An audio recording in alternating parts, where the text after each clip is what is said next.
Oh, hello. I am looking for a wizard.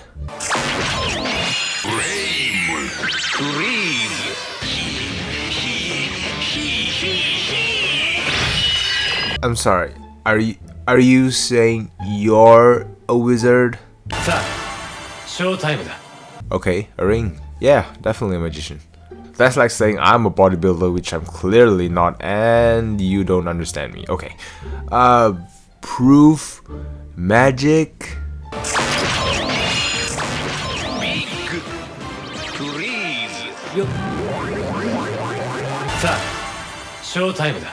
Oh wow. Could you also enlarge other parts of your body with that? No, scratch that. We can do that with steroids. Pull rabbit out of hat. You know, real magic.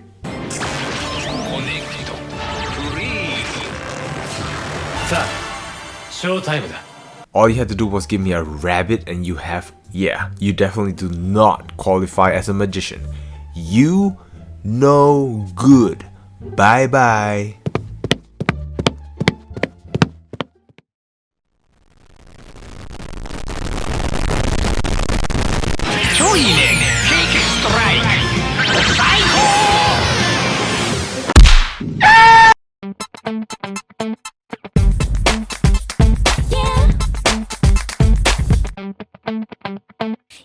Hello and welcome back to the KenOhwee Channel. Today we'll be talking about a wizard, and no, it's not from the Harry Potter series. No, he is the S.H Figuarts Kamen Rider Wizard, flame style. As usual, pause at your own convenience if you're interested in the box design. So, without further ado, let's delve deeper into the magician's design.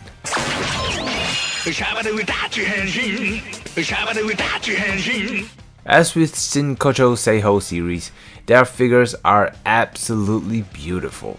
Though I wish they already did it right the first time. Yes, this isn't the first figure of Kamen Rider Wizard flame style. In fact, this is their revamped attempt. The first one had a weird body proportion which affected his ab crunching capabilities and really horrible flap design which has hindered his leg movements.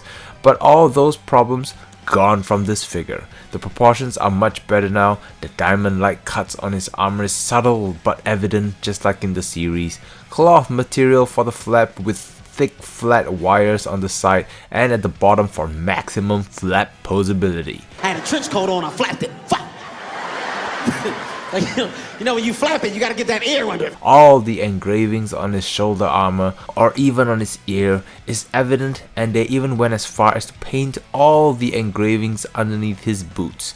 His belt, my god, the details. Look at all those little grooves sculpted. And it can be rotated accordingly, and you could even move the sides of the belt up and down. But I am concerned whether these will get loose over time. But as of now, I appreciate this little detail, because this figure is just beautiful.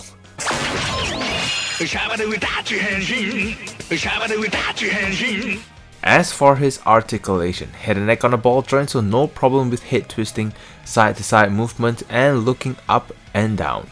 Armpit rotation but doesn't move outwards. 360 arm shoulder guard on a ball hinge joint, so it can move around as well and allows room for the arm to move outwards.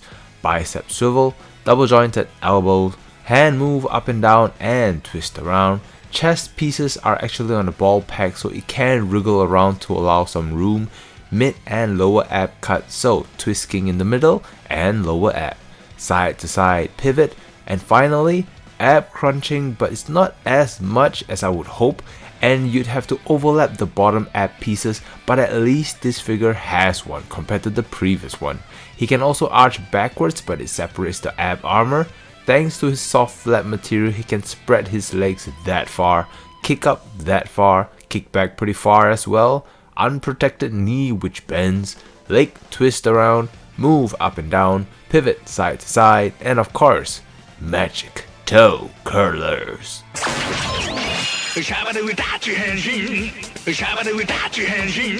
Starting with his hands, he comes equipped with relaxed hands, hands to show off his rings, hands to shake hands with his weapon, hands to hold his weapon, theatrical hands, just because, and one hand where the weapon is held in a steeper angle specifically used for his sword weapon, so he could point his sword at you.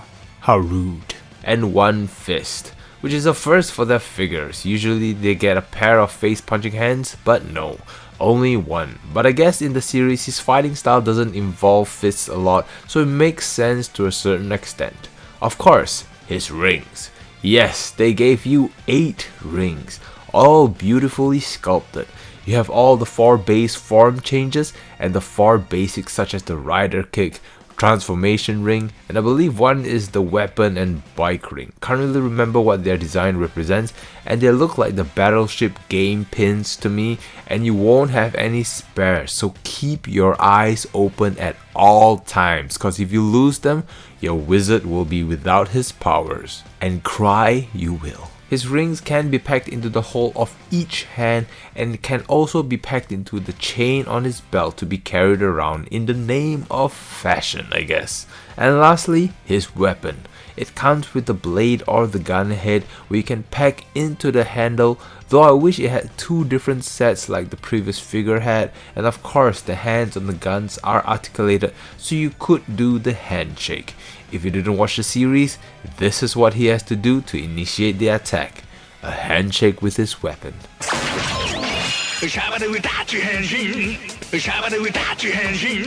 And here is the wizard standing next to other figures for scale comparison. So, in summary, this figure definitely rights all the wrong they had done on the first figure. And as with Shinkocchou Seihou series, they still maintain the quality of their figures, and this figure is no exception. Absolutely magical. However, if you already have the first one and you're fine with the figure's proportion and flap design, then I don't see any reason why you would pick this up unless you're a hardcore Kamen Rider Wizard fan. If you reached to this portion of the video, as always, I thank you very much for staying tuned, and if you enjoyed today's episode, do hit that like button and subscribe if you're new for more videos in the future. Let me know your thoughts about this figure in the comment section down below. Are the upgrades worth paying the price for a second figure? Do let me know, and with that all said, I hope all of you are having an amazing week.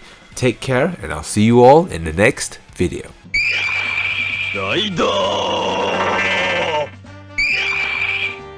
Click here for video 1.